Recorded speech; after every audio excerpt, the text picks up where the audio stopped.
Welcome to Ojas study. आज हम देखेंगे 1857 क्रांति के प्रमुख केंद्र और वहाँ के जो नेतृत्व कर रहे थे नेता। ये बहुत ही ज़्यादा इंपॉर्टेंट है स्टैटिक पॉइंट ऑफ व्यू से, जिससे एक क्वेश्चन आपको सिविल सर्विसेज से लेकर के state PCS plus one day exam, जितने भी वनडे एग्जाम हैं सब में पूछा जाता है। फिलहाल अगर आप कोई और भी कोई एग्जाम दे रहे हैं, अगर आपके सिलेबस में ये है 1857 की क्रांति, तो यहाँ से एक ऑब्जेक्टिव टाइप क्वेश्चन हमेशा और हमेशा बनता ही बनता है। अगर आपने इस वीडियो को एक बार देख लिया तो दोबारा मुझे नहीं लगता कि कभी आपको बुक उठाने की जरूरत पड़ेगी या फिर किसी वीडियो को देखनी पड़ेगी। चलिए देखिए, पहला है दिल्ली, और दिल्ली से दिल शब्द पकड़ेंगे और बहादुर शब्द पकड़ेंगे। तो दिल हमेशा बहादुर लोगों का बड़ा होता है, या फिर क्रांति तो वही कर सकता है जिसका दिल बहादुर हो। तो दिल से दिल्ली, बहादुर से बहादुर शाह जफर। लेकिन हम थोड़ा सा हट के याद करेंगे। अगर आप दिल्ली में कभी घूमे हों, शेर शाह सूरी का जो पुराना किला है, पुराने किले के बगल में चिड़ियाघर है, और चिड़ियाघर जब भी जाते हैं आप तो वहाँ पे देखेंगे बहुत प्यारी प्यारी बत्तखें चलती हैं, ऐसे दौड़ती हैं, शेर भी होता है। तो हम थोड़ा सा कल्पना करके हट के कल्पना करेंगे कि दिल बहादुर जो है शेर का नहीं है, बत्तख का था। दिल्ली में दिल बहादुर शेर का नहीं, बत्तख का है, और बत्तख से ही बख्त खां आपको याद रहेगा। लेकिन ये बहादुर शाह जी शेर नहीं थे, ये तो बेचारे बुढ़े हो गए थे, और बुढ़े होने की वजह से यही तो राजा राम मोहन राय को राजा की संज्ञा दिया, और यानी कि अब उनको राजा की उपाधि दिया, और साथ ही साथ कहे कि भैया जा रहे हो ना, थोड़ा इंग्लैंड जा रहे हो तो थोड़ा हमारी सिफारिश करना कि पेंशन हमारे बढ़वा दिया जाए। तो इस तरह से इनकी कंडीशन इतनी बुरी थी बहादुर शाह जफर की। इस तरह से हम याद रखेंगे कि दिल बहादुर शेर का नहीं, बत्तख का था। कानपुर, और कानपुर की जब भी बात आए ना तो आप अपने बचपन में चले जाइए, और बचपन में आप जब जाएंगे तो आपको याद आएगा कि बचपन में क्या होता है कि जब छोटे छोटे बच्चे होते हैं, खेलते हैं प्राइमरी स्कूल में या प्री प्राइमरी या फिर आगे भी चले जाते हैं, तो हंसी हंसी में एक दूसरे से हंसी मजाक करते हैं, पूछते हैं, कहते हैं कि बताओ कानपुर से नागपुर कितनी दूरी है। कानपुर और नागपुर, तो नाक समझ लीजिए, नाग कहते हैं, नाग नहीं कहते हैं, नागपुर। तो क्या करते हैं, अभी बहुत सारे बच्चे होते हैं, इतना माइंड उनका डेवलप नहीं होता, तो कहते हैं नागपुर हो, कानपुर नागपुर, और ये बहुत दूर है, पता नहीं पता। लेकिन जो शरारती बच्चे कहते हैं देखो ये देखो इतना ही दूरी है कानपुर से, ये कानपुर और ये नागपुर। तो इसी तरह से अब कानपुर से नागपुर हमेशा अपने बचपन में चले जाएंगे, उस शरारत से आप सीख लेंगे। और देखिए ना से कोई शब्द ही नहीं है, कोई नाम ही नहीं है, केवल नाना साहब ही आएगा। तो कानपुर में नाना साहब कर रहे थे, और नाना साहब कर रहे थे तो देखो नाना साहब क्या थे, खा पी के इतने मोटे थुलथुल हो गए थे कि फुर्तीले नहीं थे।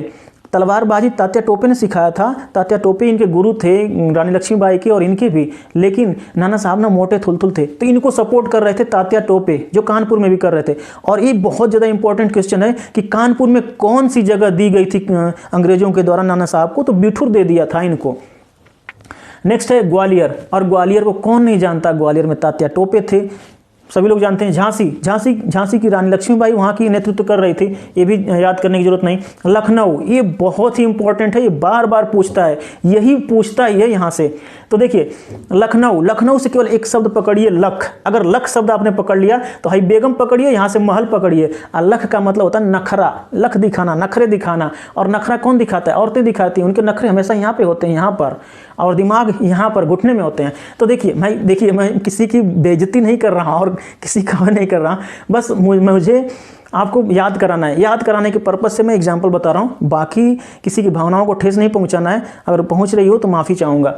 देखिए, तो लख यानी नखरे हमेशा बेगम दिखाती हैं, और कहाँ दिखाती हैं, महल में, यानी कि घर में नखरे दिखाती हैं। बाहर अगर चली जाए ना, अगर शॉपिंग के लिए लेके चली जाओ तो वाह, पूरा कहीं ओ माय गॉड, पूरा इतना खुश हो जाएंगी शॉपिंग के लिए। तो बस उनको ना 7 दिन शॉपिंग कराते रहो, बस खुश रहेंगी।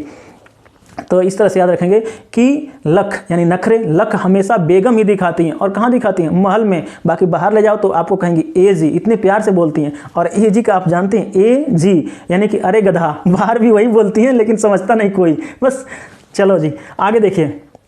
नेक्स्ट है इलाहाबाद, और इलाहाबाद को कैसे याद रखेंगे, इलाहाबाद, इला शब्द ही पकड़ लीजिए, तो बाकी इधर पकड़ने की जरूरत ही नहीं है। लियाकत अली यहाँ पे किए थे, याद कैसे करेंगे इनको, देखिए इला शब्द पकड़ेंगे तो देखिए बहुत सारी मूवियाँ आपने देखा होगा, अगर उसमें कोई मुस्लिम कैरेक्टर है तो जैसे ही उसकी डेथ होती है, गोली लग गई, चाहे कोई किसी ने मार दिया, तो मरते मरते यही कहता है ला इलाहा इल्लल्लाह मुहम्मद रसूलुल्लाह, और टपक लेता है, ठीक है। तो इस तरह से हम क्या करेंगे, इलाहा, ला इला, ला इला, यानी कि इला से पहले ला ही शब्द आता है, तो ला इला। तो ला से लियाकत, लियाकत ल से कोई शब्द ही नहीं यहाँ पे कहीं नहीं मिलेगा। जितने भी क्रांतिकारी नेता थे उनमें कोई ल का नाम ही नहीं था, तो लियाकत अली ऑप्शन में दिया होगा, मार देंगे आप, ठीक। नेक्स्ट है बरेली। बरेली, बरेली का नाम आते ही ना कुछ याद आए ना आए, लेकिन एक चीज़ आपको जरूर याद आती है, और वो आती है झुमका गिरा रे बरेली के बाजार में। अब पता है आप वो साला मिला या ना मिला ये भी नहीं पता, और किसका गिरा ये भी नहीं पता, बस गिरा इतना जानते हैं, झुमका गिरा रे। तो देखिए आज आप सबको ये पता चल जाएगा कि झुमका आखिर गिरा तो किसका गिरा। तो झुमका उनका गिरा, उनका गिरा किनका, जिनके आगे भी खान है पीछे भी खान है, इन्हीं खान साहब की बेगम का गिरा, यानी कि जिनके आगे भी खान पीछे भी खान, ठीक है। तो देखिए इनके आगे खान है पीछे भी खान है, और इन्हीं की बीबी का यानी कि बेगम का बरेली में झुमका गिर गया। अब मत पूछना कि किसका झुमका गिरा, आप सोच लीजिए किसका गिरा। और चूंकि ये क्या है, अब्दुल गफ्फार खान, गफ्फार यानी गप गप खा रहे थे, अब बेगम जो है नाच रही थी, झुमका गिर गया। तो वही याद रखेंगे कि जिनके आगे भी खान पीछे भी खान, और जो गप गप खाली खाने में ही आगे हैं उन्हीं की बेगम का गिर गया झुमका। तो आप इस तरह से याद रखेंगे। नेक्स्ट है फतेहपुर। फतेहपुर अभी आप देख रहे हैं, इसको याद रखेंगे कैसे, अजीमुल्ला खां हैं, लेकिन याद कैसे रखेंगे। अभी देखिए किसी चीज़ की बात करते हैं कोई अगर अच्छी बात करें तो लोग कहते हैं ओह बिल्कुल फतेह की बात करी, अरे यार फतेह की बात कर रहे हो तुम। तो सोचिए अभी क्या है, जैसे ही हमारे देश में अभी क्या है, इंडिया में वैसे क्या है कि अभी लोग हिंदू मुस्लिम सिख ईसाई, ठीक है, हम तो कहते हैं भाई भाई, लेकिन क्या करते हैं कुछ लोग ना, बस इनको लड़ाओ भैया लड़ाओ, और लड़ा करके अपने को बलशाली बनो, अपने वोट लो, वोट बनाओ और पैसे कमाओ, भ्रष्टाचार करो, यही करते हैं। यही हमारी राजनीति है उत्तर प्रदेश क्या पूरे इंडिया की यही राजनीति है, पूरी हो गई है।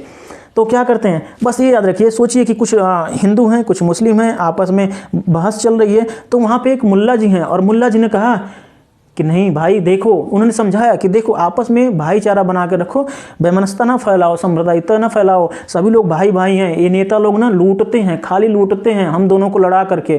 तो अब कोई समझदार व्यक्ति था, कहा कि फतेह की बात करा आपने, तो हमेशा फतेह की बात कोई करता है तो वो मुल्ला करते हैं, तो फतेह की बात मुल्ला यानी कि अजीमुल्ला खां। नेक्स्ट है फैज़ाबाद। फैज़ाबाद, और यहाँ फैज़ाबाद की जो नेतृत्व कर रहे थे मौलवी अहमद उल्लाह कर रहे थे। याद कर सकें, फैज़ा से एक शब्द पकड़ेंगे फ़िज़ा, और फ़िज़ा बिखेरते हैं कौन, मौलवी साहब लोग करते हैं। कैसे, देखिए कैसे, जब भी आपने देखा होगा ना कि हर टाइम होती है, हर टाइम उनका जो भी टाइमिंग होता होगा उसमें अजान अपना सुनाते हैं, और वो लगा लेंगे पीकर, भोंपू जिसे भी कहते हैं, जो भी यहाँ पे लगा होता है उनकी मस्जिदों पे, और वहीं पे स्टार्ट होते हैं, बोलते हैं अपने माइक में, जैसे भी हमने कभी देखा नहीं, तो बोलते हैं अल्लाह अकबर। तो ये फ़िज़ा फैलाते हैं, यानी अल्लाह का करते हैं। तो अल्लाह से उल्लाह भी रहेगा, फ़िज़ा से फैज़ाबाद, और मौलवी ही करते हैं, ठीक है। नेक्स्ट है जगदीशपुर में जो कि बिहार में है, वहाँ पे थे कुंवर सिंह। देखिए याद कैसे रखेंगे, बिहार के सबसे ज़्यादा लड़के कुंवारे हैं। सही बात है भाई, नहीं तो तेजस्वी कह रहे हैं कि 10 लाख नौकरी दे देंगे, लड़के इंतजार में थे कि तेजस्वी बैठेंगे तो 10 लाख नौकरी देंगे, और नौकरी जैसे पाएंगे वैसे ही छोकरी लाएंगे, मतलब शादी कर लेंगे। लेकिन तेजस्वी तो बने नहीं, अब कहाँ बन गए, नीतीश बाबू। अब नीतीश बाबू बन गए तो 19 लाख देने के लिए कह रहे थे, अगर 19 लाख दे देते हैं तो बेचारे थोड़ा तो कम होंगे जो कुंवारे हैं।